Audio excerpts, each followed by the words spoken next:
하나님의 말씀은 출애굽기 19장 4절에서 6절입니다. 받들어 있습니다. 너희는 내가 이집트인들에게 어떻게 하였으며 내가 어떻게 독수리들의 날개들로 너희를 실어 내게로 데려왔는지를 보았느니라. 그러므로 이제 만일 너희가 참으로 내 음성에 복종하고 나의 언약을 지키면 너희는 모든 백성보다 나에게 독특한 보물이 되리니 이는 온 땅이 내 것임이라. 너희는 나에게 제사장들의 왕국이 되며 거룩한 민족이 되리라. 이것이 네가 이스라엘 자손에게 고할 말이니라 하시니라. 이렇게 말씀하셨습니다. 자, 오늘 말씀 제목은 모세의 언약입니다. 모세의 언약. 자, 여기에 보면 지금 이스라엘 자손에게 하시는 말씀입니다. 그리스도인에게 교리적으로는 적용되는 것이 아니라 유대인들에게 하시는 말씀인데, 우리는 여기서 여러 가지 성경의 예표와 예언들 또 교훈들을 얻고자, 또 영적 지식을 얻고자 하는 것입니다. 출애굽기 19장 말씀을 통하여 이스라엘이 고난 가운데 있을 때 하나님께서 불러내시고 이스라엘 백성들은 자신을 성결케 하고 셋째 날에 주님께서 시내산에 내려오시겠다고 말씀하셨거든요. 그리고 내려오시는데 지금 이스라엘 백성들은 두려워서 그 엄중한 말씀을 듣기 때문에 두려워하고 있는 그러한 상황을 맞게 되는 것입니다. 출애굽기 19장은 그리스도인을 세상으로부터 이제 하나님께서 성별시키셨죠. 그래가지고 우리를 독특한 백성으로 삼아주셨어요. 우리를. 세상에 있는 사람은 독특한 백성이 아니에요. 우리는 독특한 백성이에요. 하나님 보시기에. 그래서 말씀에 순종하는 삶을 우리가 살다가 주님께서 공중 재림하셔서 우리를 부르시면 우리가 들림을 받고 이제 그 심판, 그리스도의 심판석에 서게 되는데, 이 두려운 상황, 그 상황은 두렵단 말이죠. 그 교훈을 우리에게 주시기 위해서 오늘 본문 말씀을 하는 거예요. 지금 모세와 이스라엘 백성들은 뭐예요? 하나님께서 시내산에 내려오시는데 주님을 지금 만나려고 준비하는 그러한 상황이라는 것입니다. 첫 번째, 불러냄을 받은 무리입니다. 불러냄을 받은 무리. 하나님께서는 모세를 시내산으로 이제 부르십니다. 모세는 호렙에 있는 그 시내산을 출애굽기에서 보면 7번이나 오르내립니다. 그러면 뭐 요만한 동산이 아니에요. 어마어마하게 큰 2285m나 되는 그 높이의 산이에요. 그러니까 지금 산악지대인 산이 많은 우리나라에서 2285m도 상당히 높은 건데, 여기는 광야 같은 데에서 그냥 올라갔으니까 엄청나게 큰 험한 바위산이, 화강암산이란 말이죠.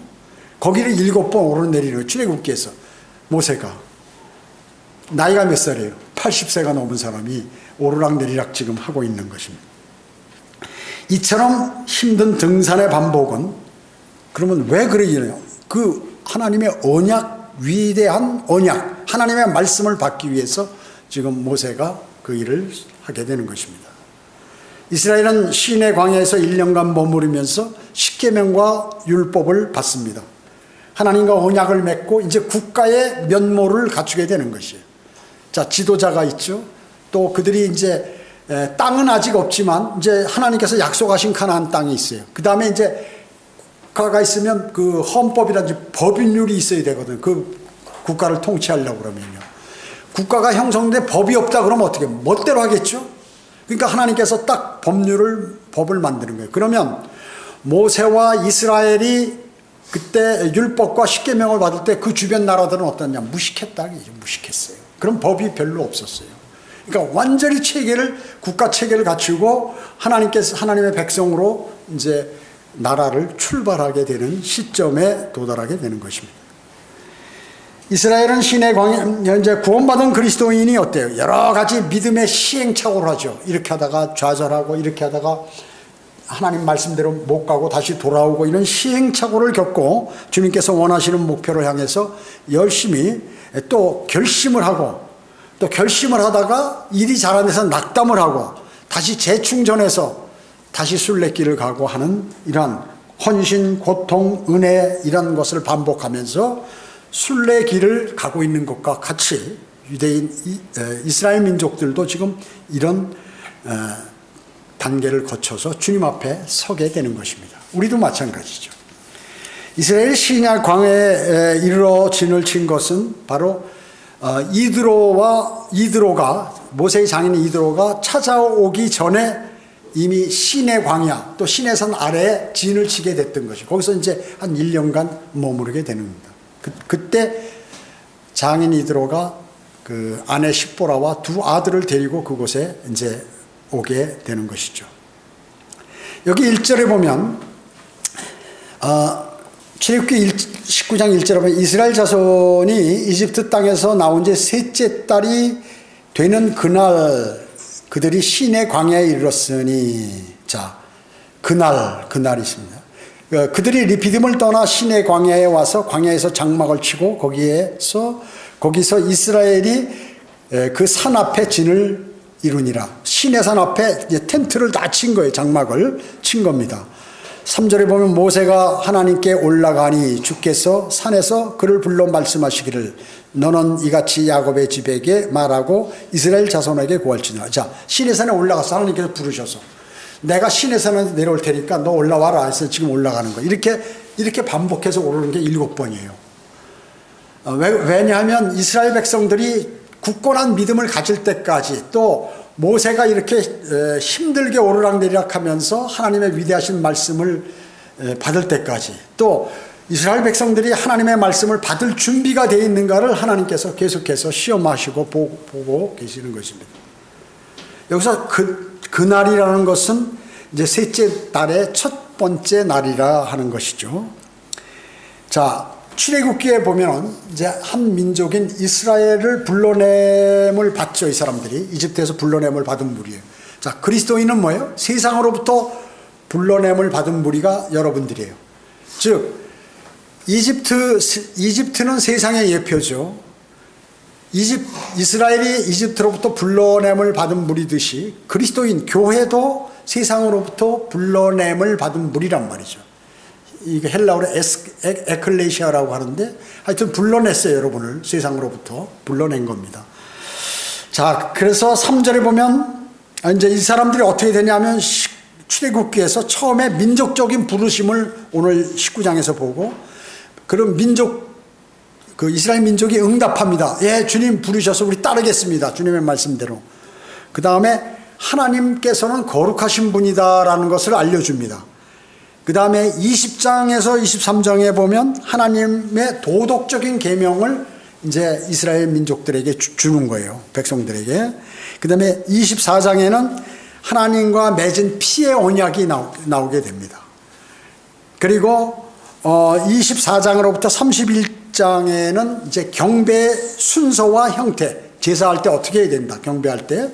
그 다음에 이제 여기 32장, 33장에는 그 이스라엘 민족이 불순종하고 그에 대한 형벌을 받는 게 또 나옵니다. 처음에는 잘하겠다고 그러더니 하나님 말씀대로 안 하니까 형벌을 받고, 그 다음에 마지막 34장에는 그 민족을 다루는 데 있어서 하나님께서 은혜를 주신다 하는 그런 내용이에요. 자, 이것이 이스라엘 백성이 출애굽하면서 그 이집트에서 나오면서 부르심을 받아서 나왔는데 그들이 제대로 그들에게 이제 그 말씀 율법을 주시고 그다음에 그대로 행하다가 나중에 실족해가지고 불순종하다가 다시 또 이제 돌아서서 주님께서 은혜를 주시는 이런 반복적인 단계. 이게 그리스도인도 이런 삶을 살게 되죠. 3절에 보면 너는 이같이 야곱의 집에 말하고, 야곱의 집이 뭐예요? 야곱의 집은 수많은 기독교인들이 이거를 그리스도인에게 적용한단 말이죠. 잘못된 거예요. 지금 여기서 하는 말은 야곱의 집은 이스라엘을 얘기하는 거예요. 그 뒤에 나오잖아요. 이스라엘 집이라고 하고 유다의 집이라고 나오는 거죠. 이스라엘 집과 유다의 집 이렇게 말씀하고 있는 것이죠. 즉 이스라엘을 불러내신 것이다. 여기서 그리스도인 아니다. 여기 뭐 구약인데. 4절 보세요. 너희는 내가 이집트인들에게 어떻게 하였으며 내가 어떻게 독수리들의 날개들로 너희를 실어 내게로 왔는지를 보았느니라. 이스라엘 백성들이 독수리 타고 왔나요? 아니죠. 독수리 날개 태워서 그 새끼 독수리를 거기에 태우듯이 너희를 그렇게 안전하게 데려왔다. 이 말이 뭐예요? 독수리 맹독류 아니에요. 새 중에서 아주 그 아주 맹수죠, 맹수. 지상에는 뭐 호랑이라든지 사자 같은 게 맹수 아니에요? 이 날짐승에는 독수리란 말이죠. 근데 독수리가 알을 까서 이제 새끼 부화를 해가지고 나잖아요, 이제. 나면은 그 높은 절벽 그 바위 같은 데 이렇게 그 뱀들이나 다른 것들이 침범하지 못하게 그런 데 짓는단 말씀이죠. 그래가지고 얘들이 날개가 가지고 털이 나고 하면 파닥파닥 하면 이게 움직여진다. 이거지. 이제 막 나를 준비가 돼 있는 거예요. 그때 그 시기가 되면 이제 어미 독수리가 거기서 밀어버려요. 그 저기에서. 그러면 그 높은 그 절벽 꼭대기에서 막 내려 이놈이 살을 나고 막 파닥파닥 하는데 막 거의 못 나는 거죠. 훈련이 안 돼 있고 아직 못 날아봐서. 그때 독수리가 쫙 날개 위로 탁 받는 거예요. 새끼를. 다시 올라갑니다. 그래서 그 높은데 그 바위 위 꼭대기까지 올라서 다시 떨어뜨려요. 그럼 막 살을 나고 이러면 막 온갖 하다 또 안 되는 거예요. 또 이걸 수차례 반복하다가 나중에 이제 어떻게 되냐면 이 새끼 독수리가 그냥 날게 되는 거죠. 이렇게 훈련을 시키는 거죠. 그런 식으로 너희를 내가 죽으려고 그러면 바치고 하나님께서 물이 없다고 그러면 물 주고 말이죠. 홍해가 막히면 가를 내시고 이래가지고 쭉 그렇게 해서 나 여기까지 지금 인도해 왔다. 이 말씀을 지금 하고 계시는 것입니다. 이스라엘 백성이 비행기 타고 이것도 이와 같은 것이 언제 일어나냐면 조금 있으면 일어나는 대환란, 유대인을 심판하는 대환란 때 일어난다. 요한계시록 12장 14절에 보면 그때 그 여인이 큰 독수리 2날개를 받았는데 이는 그녀가 광야에 있는 자기 처소로 날아가서 그곳에서 그 뱀의 낫을 피하여 한 때와 2때와 반 때를 부양받으려 함이더라. 자, 한 때 1년, 2때 2년, 반 때 반년, 그러니까 3년 반, 7년 대환란 중에 후 3년 반에 적그리스도에게 혹독하게 고통당하고 유대인들이 잡혀서 다 목베임 당하고 죽는다. 거의 다 살아남으려고 어떻게 도망가죠. 도망갈 때 이때를 얘기하는 것이 이제 뭐 비행기를 탄다든지 아니면 뭐 차를 몬다든지 해가지고 셀레페트라 사해 남쪽에 그 페트라 과거에 나바티아 공화국이 있는 그 돌로 된 그 협곡을 지나면 그 도시가 과거에 있었단 말이죠. 그걸로 이제 피신을 하게 됩니다. 유대인들이. 그때를 요한계시록 12장 14절은 그것을 말씀하는 것이에요. 셀라페트라 지역으로 날아갈 때 말씀하는 것이에요. 자, 신명기 32장 11절에 보면 마치 독수리 한 마리가 제 보금자리를 휘젓고 자기 새끼들을 위해 날개를 퍼덕이며 그 날개를 펴서 새끼들을 받아 자기 날개 위에 새끼들을 엎는 것 같이. 신명기 32장 11절에. 그러니까 둥지가 이렇게 있으면 거기 이제 새끼들이 있을 거 아니에요. 한 마리 훈련을 시키는데 이게 어떻게 해요? 날개를 막 푸덕대면 얘네들이 그 밖으로 뛰쳐나가지 않으면 안 되는 거죠.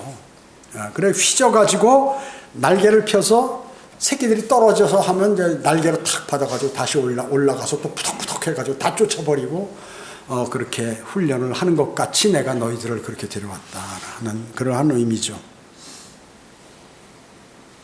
하나님께서 자기 백성을 이끄시는 방법이 바로 이렇다는 것이에요. 하나님께서 그리스도인을 인도하는 방법도 이와 유사합니다.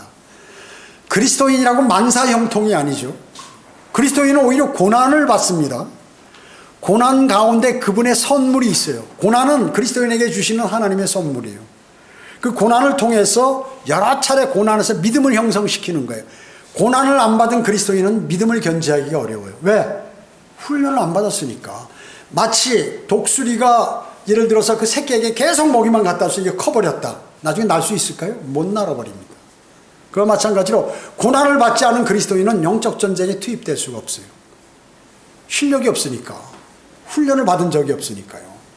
한번 마귀로부터 얻어맞아가지고 공격에 막 괴로워하고 그때 어떻게 할 줄을 모르니까 주님께 매달리고 막 이런 상황들을 여러 차례 겪어서 강성하게 되고 자신이 하나님 말씀과 기도로 단련해서 하나님의 전신갑옷을 입고 마귀를 대적하게 된다는 거죠. 독수리 새끼가 어미를 가져다 주는 먹이만 먹고 자라면 이제 낙하와 비상 훈련을 안 했다면 결코 그들은 날 수가 없는 것과 마찬가지입니다. 그리스도인의 어려움은 그리스도 안에서 성숙을 위한 하나님의 훈련 계획이에요. 매우 값진 것이죠. 그러니까 매우 값진 것이. 지역교회가 어떤 형성될 때 그냥 뚝딱 해서 생기는 게 아니에요. 내가 지역교회를 만들겠다 해서 뭐 이게 만들어지는 것도 아니고 하나님께서 환경을 조성해서 쫙 이렇게 하시는 거예요. 그리고 하나님의 인도하심대로 또 어떤 사람이 계획을 해가지고 무슨 계획을 짜서 막 밀어붙인다 하면 조만간에 부서져 버리고 문제가 되고 마귀의 공격을 받게 되는 거죠. 그리고 많은 기도와 헌신과 노력과 이런 것들이 필요한 것이죠. 여기 5절 6절 보겠습니다. 오늘 본문 말씀이지만 그러므로 5절에 출애굽기 19장 5절에 보면 그러므로 이제 만일 너희가 참으로 내 음성에 복종하고 나의 언약을 지키면 너희는 모든 백성보다 나에게 독특한 보물이 되리니 이는 온 땅이 내 것이며 온 땅이 누구예요? 땅 주인이 하나님이라고 그러죠. 너희는 나에게 제사장들의 왕국이 되며 거룩한 민족이 되리라. 이것이 내가 이스라엘 자손에게 고할 말이니라 하시니라. 그러니까 땅 주인이 야 가나안 땅에 있는 7 족속 다 나가. 여기 내가 내 백성을 갖다 심을 거야.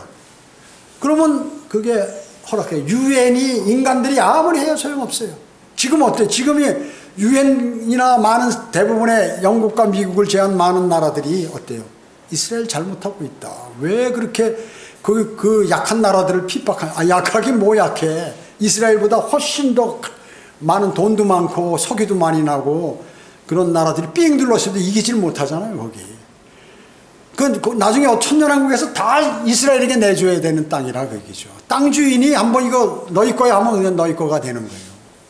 땅 주인이. 그렇잖아요. 여기 이제 5절에 나왔잖아요. 온 땅은 내 것임이라. 자, 그렇기 때문에 이것이 바로 모세의 언약이란 말이죠. 5, 6절이. 그래서 이스라엘은 약속된 특권과 복을 얻기 위하여 주님의 음성에 복종하고 언약을 지켜야 합니다. 자, 이게 뭐예요? 믿음과 행위의 구원 체제입니다. 이스라엘은 믿음도 있고 그 행위를 바르게 해야 하나님께서 그에게 똑바로 이렇게 해주시고 구원을 받게 된다는 것이죠. 그래서 일반 교회에서는 세대주의자들이 뭐 잘못됐다, 이단이다 그러고 막 난리를 치는 거예요. 왜? 자신들의 교리를 이렇게 견지하기 위해서 그런 거죠.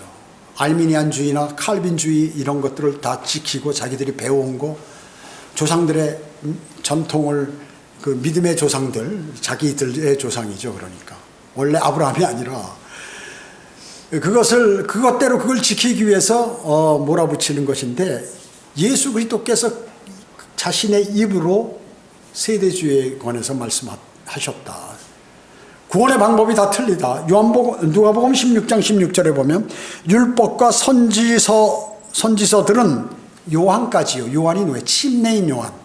침례인 요한까지요. 그 후로는 하나님의 나라가 전파되어 사람마다 그 안으로 밀고 들어가느니라. 요한까지가 딱 구약이고 그 다음부터는 이제 하나님의 나라는 뭐예요? 이제 신약으로 돌아가게 되는. 물론 이제 약간 과도기는 있죠. 예수님의 십자가 사건, 피 흘리심이 딱 있기 그 후로부터 신약이에요, 사실. 그래서 엄밀히 따지면 신약이 시행된 것은 마태복음 27장 예수님께서 숨을 거두신 다음부터예요. 그렇기 때문에 마태복음은 구약의 교리도 있다 그 얘기죠. 과도기적인 교리도 있고. 그래서 마태복음이 어려운 건데, 요놈의 마태복음만 가지고 설교하면 사람들이 다 완전히 유대인이 되는 거예요. 산상수훈이라든지 산상설교 있죠. 그것을 뭐 갖고 설교하고 그게 뭐예요? 마태복음 5장으로부터 7장까지는 천년왕국에 지켜야 할 헌법을 거기다 다 설교로 말씀한 거거든요, 주님께서.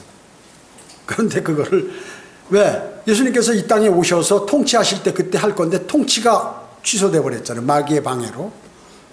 그걸 설교하신 건데 이걸 가지고 뭐 지금 그리스도인에게, 기독교인들에게 지키라고 난리를 치는 거죠.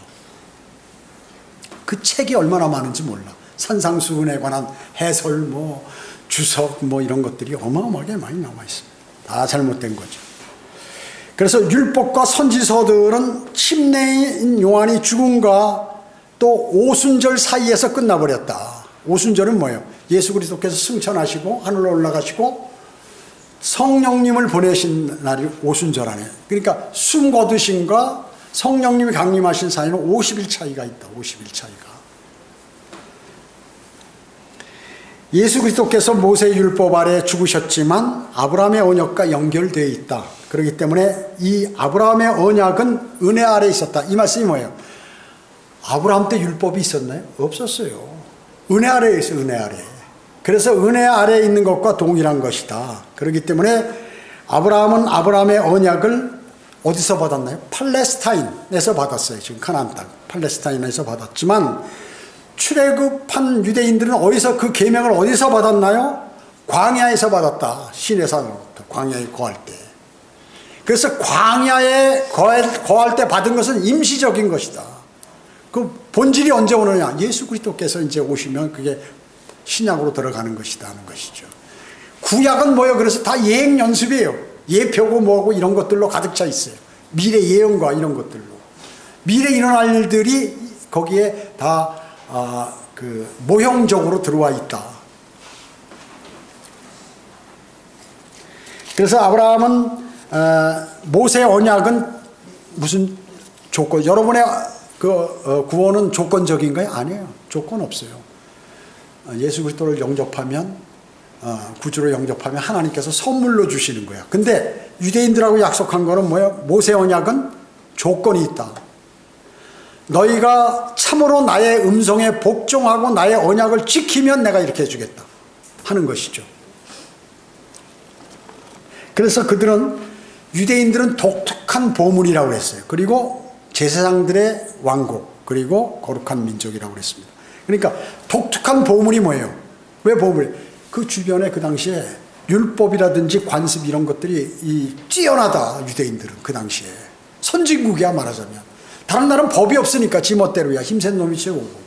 그래서 법이 없는데 그 나라는 체계적인 법이 딱 있다. 그래서 독특한 백성이다. 하나님께서 부르시고 너희에게 법을 줘서 상당히 선진국으로 이렇게 가게 하셨다. 별 능력은 없는 데서 갑자기 그렇게 돼버린 거죠. 그렇게 된 거예요. 그리고 제사장들의 왕국은 뭐예요? 이방 민족의 중보자가 돼서 천년왕국 때 제사장들의 왕국이 되는데 이방 왕국이 다른 나라들의 그 중보자다. 그 다음에 거룩한 민족은 집단적으로 민족적으로 이렇게 됐다는 거죠. 자, 그런데 이와 유사한 내용이 신약에 있어요. 어디 있냐면 베드로전서 2장 9절에 우리 그리스도인을 얘기할 때 독특한 보물이 아니라 독특한 백성이 있어요. 차이가 있습니다. 독특한 백성이에요, 우리는. 그리고 우리는 뭐라고요?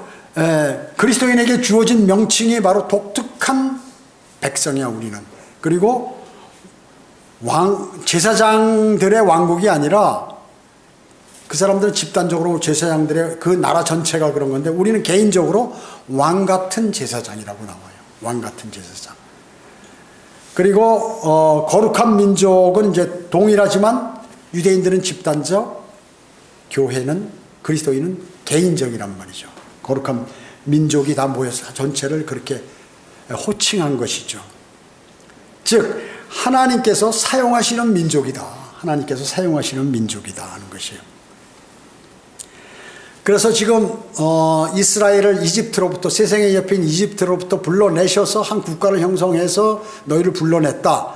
마찬가지로 그리스도인은 세상으로부터 불러내을 받아가지고 하나님의 아들들, 즉 하나님의 자녀가 됐다. 자녀들이 되었다 하는 것입니다. 그래서 여러분도 세상으로부터 불러냄을 받은 그러한 분들이에요. 아셨죠? 예. 두 번째는 셋째 날을 대비하라 그래서 셋째 날을. 이거 대단히 중요합니다. 여기 7절 보세요. 출애굽기 19장 7절에 보면 모세가 와서 백성의 장로들을 소집하여 그들의 면전에 주께서 자기에게 명령하신 이 모든 말씀을 제시하자. 하나님께 들은 말씀을 백성의 장로들에게 대표자들에게 얘기하는 거예요. 8절에 모든 백성이 다 같이 대답하여 말하기를 주께서 말씀하신 모든 것을 우리가 행하리이다 하니 모세가 백성의 말을 주께 권이라. 자, 너희를 하나님께서 이렇게 말씀하셨는데 나에게 이렇게 너희들이 하나님의 말씀을 듣겠느냐? 그대로 살겠느냐? 그러니까 그렇게 하겠습니다 한 거를 다시 하나님께 올라가서 하나님 백성들이 다 그렇게 하겠다고 합니다. 이렇게 얘기했다는 거죠.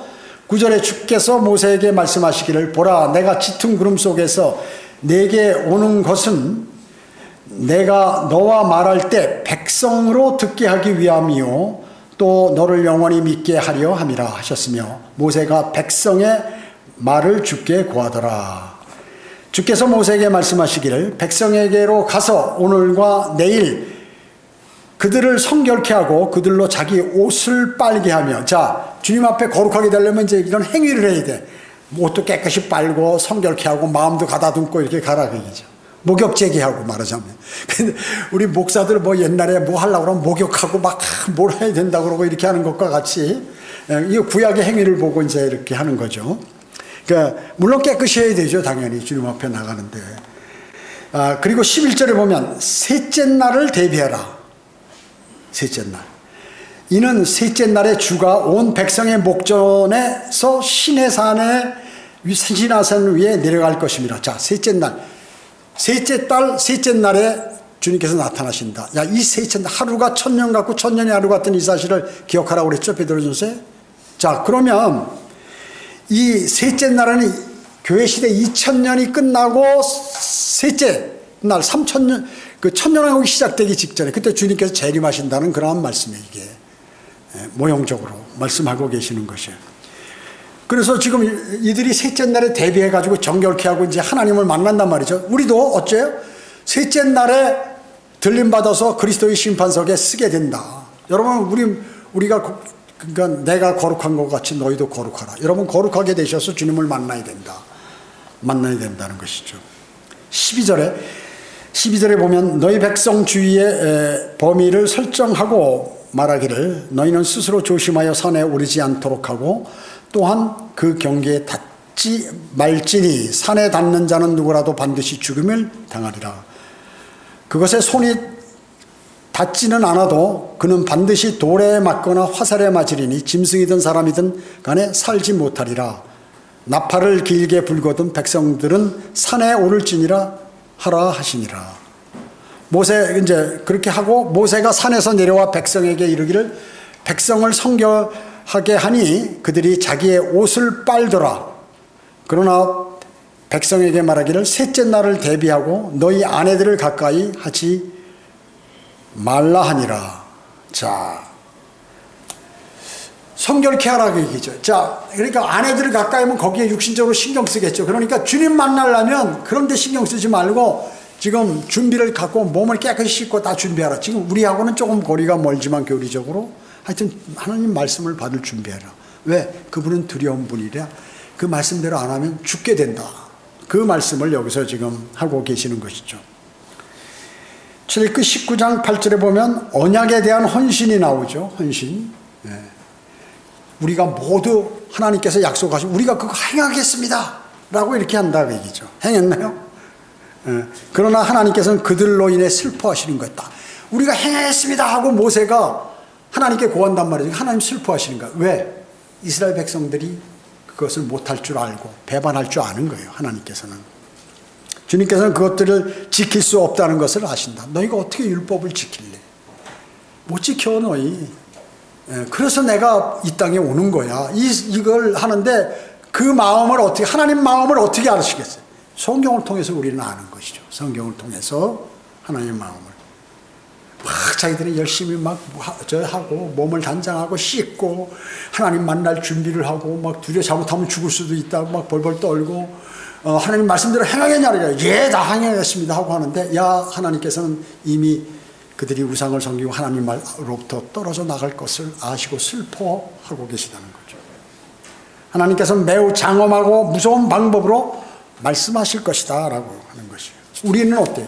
우리가 지금 여기서 그냥 멋대로 그리스도인으로 살고 있지만 조금 있으면 그리스도의 심판석에서 주님께서 우리에게 질문하시고 너 왜 이렇게 안 살았어? 내가 이렇게 얘기했는데 너에게 은혜도 구원도 값없이 주었고 너 생활에 모든 필요를 제공했고 이렇게 했는데 너 왜 이렇게 살았니? 거기서 창피를 당한다. 그와 마찬가지. 자, 그렇기 때문에 하나님께서 여기 10절에 보면 성결이라는 단어가 나오는데 출애굽기 13장 2절에 처음 성결이라는 단어가 등장하게 됩니다.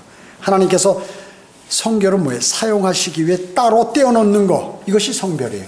여러분, 유대인을 그렇게 했듯이 여러분도 하나님께서 따로 떼어놓으신 거예요. 세상으로부터 분리해서. 왜? 쓰시기 위해서 하나님께서 여러분을. 하나님께서 시내산에서 이스라엘 백성에게 나타나신 것은 셋째 날 아침이었습니다. 재림 때도 아침에 오십니다. 말라기 4장 1절에서 3절에 보면 태양은 예수 그리스도의 예표죠. 예표입니다. 태양이 떠오를 때 네 번째 경점에 떠오릅니다. 네 번째 경점은 아침을 얘기하는 거예요. 아침에 주님께서 나타나신다. 셋째 날은 아까도 말씀드렸지만 2000년 교회 시대가 끝나자마자 주님이 재림하신다. 이제 아침에 3000년으로 들어갈 때 셋째 날이라고 얘기죠. 하루가 1000년 같고 1000년이 하루 같기에 베드로 후서 3장 8절에서 이렇게 말씀하고 계시죠. 예. 베드로 후서 3장 8절에서 하루가 1000년 같기 때문에 셋째 날이라고 말씀하신 거예요. 자, 주님께서는 원래 재림하실 때 어느 지역에 어느 산에 발을 딱 내려놓으세요. 올리브산에 오시기 전에 이미 최초의 시내산에 내려오신다. 오늘 여기 시내산에 내려오시겠다고 그랬죠. 재림 때도 시내산에 발을 디디시고 이스라엘 민족들이 가나안 땅으로 들어갔던 이집트에서 나와서 그 행로를 따라서 주님께서 쭉 올라오셔서 이제 그 요단강을 건너시고 그 올리브산에 예루살렘 앞에 올리브산에 탁 발을 디디시고 이제 예루살렘 동편 성전 동편문을 통해서 이제 들어가게 되시는 거예요. 성문도 동편, 성전도 동편문으로 들어가실 것이에요. 그래서 천년왕국 성전 보좌에 주님께서 딱 앉으셔가지고 천년을 통치하시게 되는 것입니다. 자, 그렇기 때문에 하나님의 거룩하심, 그것은 어떤 사람도 하나님께 다가설 때 주의해야 한다. 거룩하시기 때문에요. 잘못된 방법으로 다가섰을 때에는 죽음의 대가를 치러야 된다는 것이죠. 그 구약에 누가요? 웃사라는 사람이 그 소가 끄는 그 언약궤를 옮기는데 필리스타인에서 흔들리니까 딱 잡고 손대면 안 되거든요. 거기에 손을 댔다가 거기서 즉사해버렸죠. 대가를 치른 거죠. 어떤 사람도 하나님께서 만족하시는 조건을 갖추지 않는 한 하나님께서 계시하는 산에 오를 수 없다는 것이 여기 12절의 말씀입니다. 12절의 말씀. 너희 백성 주위에 범위를 설정하고 말하기를 너희는 스스로 조심하여 산에 오르지 않도록 하고 또한 그 경계에 닿지 말지니 산에 닿는 자는 누구라도 반드시 죽음을 당하리라. 이렇게 말씀하고 있는 것입니다. 거듭난 하나님의 자녀들은 하나님께 다가설 수 있는 유일한 길이 있는데 그것은 죄 없는 한 사람이신 예수 그리스도 완전한 희생, 그분의 희생으로 인해서 우리는 하나님께 다가갈 수 있어요. 그래서 나로 말미암지 않고는 아버지께 올 사람이 아무도 없느니라 이렇게 예수 그리스도께서 말씀하신 것이에요. 왜? 주님께 아버지 하나님께서 그렇게 허락하신 것이죠. 주님이 오실 날 때가 다가왔죠. 주님이 재림하실 때가 다가왔습니다. 주님이 재림하실 때가 다가왔어요. 여러분도 이제 그날을 대비하고 계세요? 주님 오실 날 대비하고 믿음을 내가 경고해서 주님 앞에 내놓고 있어요, 여러분? 여러분 지금 그거 안 하셨다면 서둘러셔야 돼요. 주님이 오실 날이 다가오는데 주님 오셔서 너 뭐 했니? 나를 위해서. 너한테 내가 은사도 주고 모두 이렇게 다 줬는데 너 나를 위해서 한 게 뭐 있냐? 장사했냐? 버는 거 내놔라. 이렇게 하는 거예요. 계산하신다. 계산. 예. 한 문화 가지고 10문화를 버렸습니다. 착하고 신실한 자. 내가 10성읍을 다스리라. 10city. 10도시를 네가 다스려라. 천년왕국에서. 5문화를 벌었습니다. 5성읍을 다스려라. 5city. 5도시를 네가 통치해라. 한 문화 그대로 남겼습니다. 손수건에 싸가지고. 잊어버릴까 봐 막 벌벌 떨면서 악한 종이라고 뺏어서 10문화 버는 사람에게 주어라. 이렇게 말씀하시죠. 그게 뭐냐면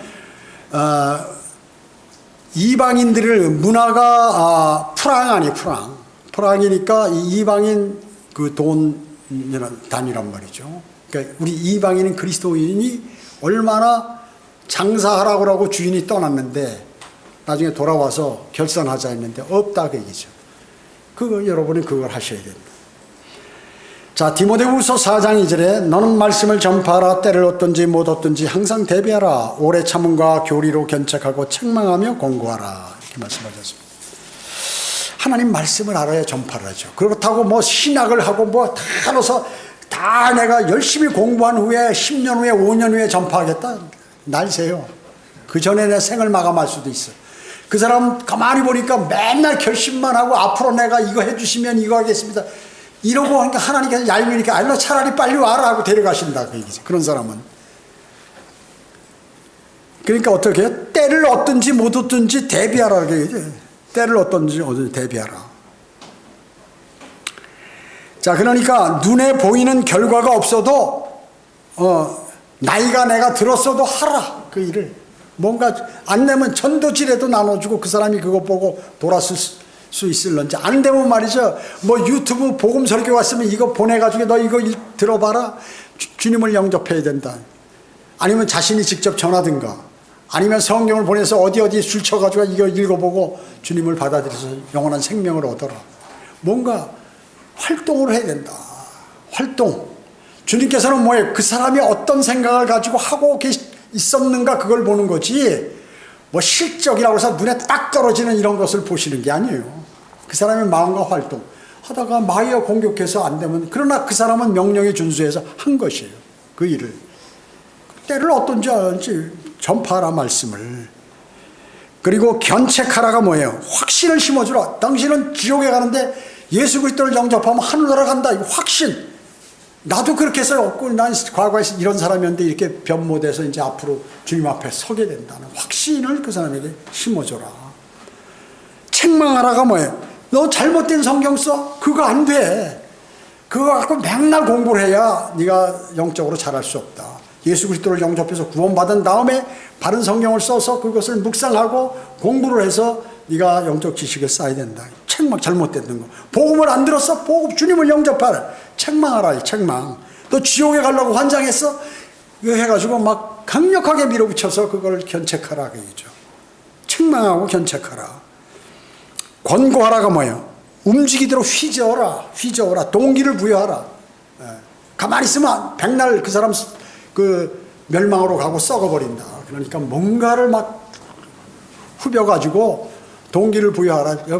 독수리가 자기 날개 이놈시키를 따뜻한데 가만히 앉아서 어미가 갖다 놓으면 입만 벌리고 앉아서 고기만 먹는 게 아니라, 이 자식아 니들도 맹수가 돼서 니들 스스로가 고기를 짐승들 잡아먹고 해야 돼. 나가라고 막 푸득푸득 다 내쫓아버리고 말이죠. 그러다 보니까 날아가는 놈 놔두고 떨어지는 놈은 가서 받아가지고 다시 올려서 또 떨어뜨리고 이렇게 하는 거예요. 권고하라. 마지막 세 번째, 셋째 날에 일어난 사건입니다. 여기 16절 보겠어요. 셋째 날에 어떤 일이 벌어졌나. 주님이 재림하시니. 또 이제 그 교리적으로 대환란 때 이제 이런 일들이 벌어지게 되죠. 대환란 끝날 때쯤에서.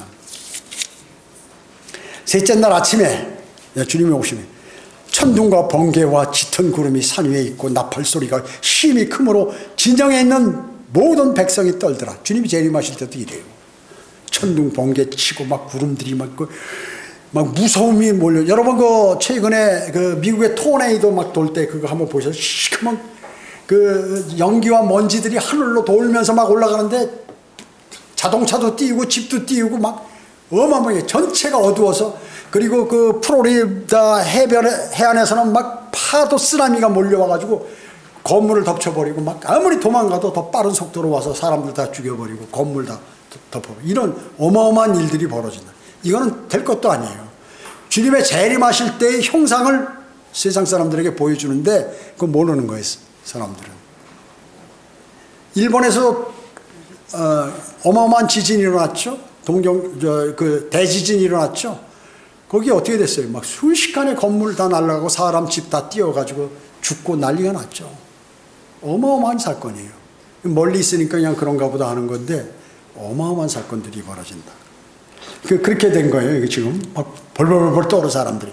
17절에 모세가 하나님을 만나려고 진영에서 백성을 데리고 나오매 그들이 산기슭에 서니라. 신의 산은 온통 연기로 자욱하니 이는 주께서 불 가운데 그 위에 내려오심이라. 그 연기가 용광로의 연기처럼 솟아오르고 온 산이 크게 진동, 막 흔들리게 사람들이 지진이 나고 그러니까 막 무서워서 벌벌 떠는 거죠. 나팔 소리가 길어지고 점점 더 커질 때 모세가 말하니 하나님께서 음성으로 대답하시더라. 주께서 시내산 정상에 내려오셔서 주께서 모세를 산 정상으로 부르시니, 이제 시내산이 있는데 그 중에서도 높은 데로 이제 부르시는 거죠. 정상으로. 모세가 올라가더라. 주께서 모세도 막 벌벌 떠는 거예요, 지금. 주께서 모세에게 말씀하시기를 내려가서 백성에게 당부하라. 그들이 주를 보려고 뛰어나오지 않게 하라. 그러다가 그들 중 많은 자가 죽을까 하노라. 주께 가까이 오는 제사장들도 스스로 거룩하게 하라. 주가 그들에게 갑자기 임하지 않게 하려 함이니라 하시니라. 모세가 주께 말씀드리기를 백성이 시내산에 오를 수 없나이다. 이는 주께서 우리에게 명령하여 말씀하시기를 산 주위의 범위를 정하고 산을 거룩하게 하라 하셨음이니이다 하더라. 주께서 그에게 말씀하시기를 가라. 너는 내려가서 아론과 함께, 다시 또 꼭대기까지 힘들게 올라가게 또 내려가서 이번에는 아론 제사장, 대제사 아론과, 물론 대제사장이 아직 임명은 안 됐지만 하여튼 올라오라 그 얘기죠. 그러나 제사장들과 백성들은 뛰쳐나와 주께로 올라오지 못하게 하라. 주가 그들에게 갑자기 임하지 않게 하려 함이라 하시니, 그러므로 모세가 백성에게 내려가서 그들에게 말하니라. 성별 거룩하게 한 것은 행위가 포함되죠. 백성만 떠오는 것이 아니라 모세도 벌벌 떨었습니다. 이것은 환난 후 휴거의 모양을 보여주고 동시에 그리스도인의 휴거도 보여주는 것이에요. 여러분 어때? 우리가 좀 있으면 주님께서 공중에서 오셔서 우리를 부르시면 여러분 이름을 각자 부르세요. 그러면 어떻게 돼요? 막 천둥이 나고 얼굴 전체가 막 빛을 캄캄해지면서 뭐 번개치죠. 편둥서 사람들은 막 벌벌 떠는 거예요. 근데 여러분은 여러분의 이름 소리를 듣고 하늘로 해서 눈 깜빡하는 사이에 우주 구경을 다 하면서 셋째 하늘로 올라가 버리는 일이 곧 벌어진다. 그렇게 되나 안 되나 한번 내기합시다. 나중에.